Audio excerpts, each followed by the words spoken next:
আসসালামু আলাইকুম ওয়া রাহমাতুল্লাহি ওয়া বারাকাতুহু। পরম করুণাময় আল্লাহর নামে শুরু করছি, যিনি আমাদেরকে সৃষ্টি করেছেন। Voice of Abdullah official channel থেকে আব্দুল্লাহ বলতেছি। পৃথিবীর যেখান থেকে আমার চ্যানেলে যুক্ত হয়েছেন সবাইকে স্বাগতম। 2024 সালে 5ই আগস্টের পর সমন্বয়করা যেভাবে বোমা ফাটাচ্ছে, সেই বোমা ফাটানো ধারাবাহিকতায় 31শে ডিসেম্বর তা আজ শূন্যের খাতায় নাম লিখতে যাচ্ছে এই সমন্বয়ক। চারদিকে নির্বাচনে হইচই। কবে নির্বাচন? এই অন্তর্বর্তীকালীন সরকার সেটিং করবে, সে নিয়ে চলছে দলগুলোর মধ্যে একটি মতবিরোধ চলছে। আর এদিকে অন্তর্বর্তীকালীন অবৈধ সরকার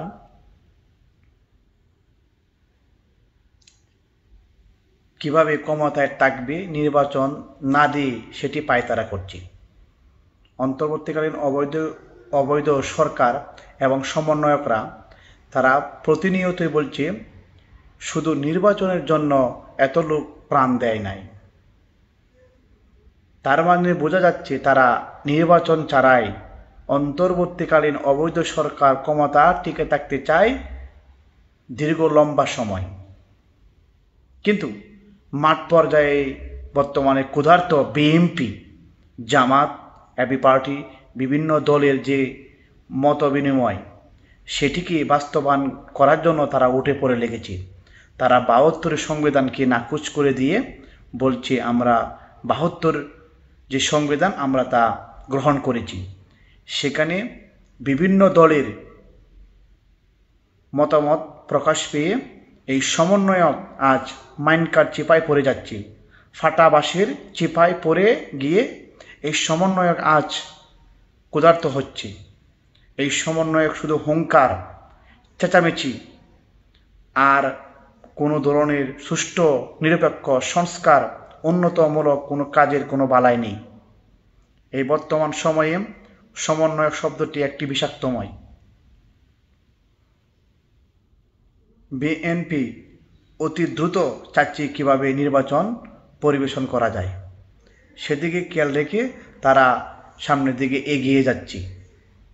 জামাত এদিকে চাচ্ছে যে কিভাবে নির্বাচন একটু দেরিতে অনুষ্ঠিত করা যায়, সেদিকে জামাতের পরিকল্পনা। আর এদিকে মুজিববাদ বলে ঘোষণা দিচ্ছে সমন্বয়করা। তার মানে দেশের ভিতরে কী চলছে? একদিকে নির্বাচনে হাহাকার, জামাত বলছে আমি একটু পরে আসি, সমন্বয়ক বলছে মুজিববাদকে বাদ দেওয়া হবে, অন্তর্বর্তী সরকার নির্বাচন ছাড়া ক্ষমতা থাকতে চায়। এই হচ্ছে বর্তমান সময়ের সংস্কার। এই সংস্কার মানুষের যে লোভনীয় বিষয় হয়ে উঠেছে সেটি হচ্ছে সংস্কার। তারা ক্ষমতা চায়। মেদানা কোঠা, দিল্লি না ঢাকা, এই সমস্ত পরিবেশন করে দেশকে অরাজকতা তৈরি করছে এই সমন্বয়ক একদল মহল। এই মহলকে রুখে দিতে হবে। আপনি যেভাবে দেশকে ধ্বংস করছেন, এই সমন্বয়ক হিসেবে হাসনাত আবদুল্লাহ, সার্জিস আলম, হান্নান আরও অনেকেই আছেন যারা এই দেশকে ধ্বংস করছেন। আপনাদের মাথার মধ্যে কি আছে? আপনারা মানুষকে উস্কিয়ে দিয়ে একটি কথাবার্তা সিস্টেম না চালু করে আপনারা বলছেন মুজিববাদ। মুজিববাদ হচ্ছে মুজিবের আদর্শ নিয়ে যে শেখ হাসিনা সরকার গঠিত হয়, তারা মুজিববাদ নিয়ে গঠিত করে। এখানে সমন্বয়কের কোনো একটি অতিরিক্ত বিষয় নিয়ে বাড়াবাড়ি করা তারা আর কিছুই নয়। মুজিববাদ হচ্ছে শেখ হাসিনা পরিবারের একটি মত আদর্শ। সেখানে সমন্বয়ক যদি কোনো কিছু করে, এখানে সমন্বয়করা মাইনকার চিপায় এবং ফাটা বাঁশের চিপায় পড়ে শুধু কাও মাও করবে। এর ফলাফল হবে জিরো। আমি মনে হয় যে আপনাদেরকে বোঝাতে পেরেছি।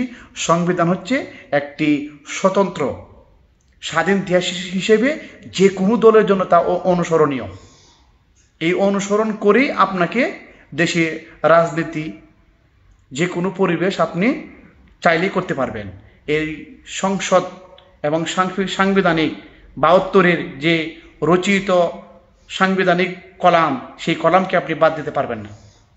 নিশ্চিত আপনাকে অবশ্যই ৭১-৭২-এর যে চিন্তা চেতনা, সেটিকে মাথায় রেখে আপনি ২৪-এর যে পরিবেশ পালন করতে চান সেটি আপনি করতে পারবেন। এখন আমার প্রশ্ন হচ্ছে, এরা যদি এই সমস্ত কর্মকাণ্ড না করে তাহলে এরার ঘুম হবে না, এরা টিকে থাকতে পারবে না। এদের ফাঁসির দড়ি অতি নিকটে চলে আসছে, তাই তারা অতি লাফালাফি করতেছে। একটি সাজানো দেশকে যেভাবে ধ্বংস করা হয়েছে, এই ধ্বংসের বিচার কিন্তু হবে।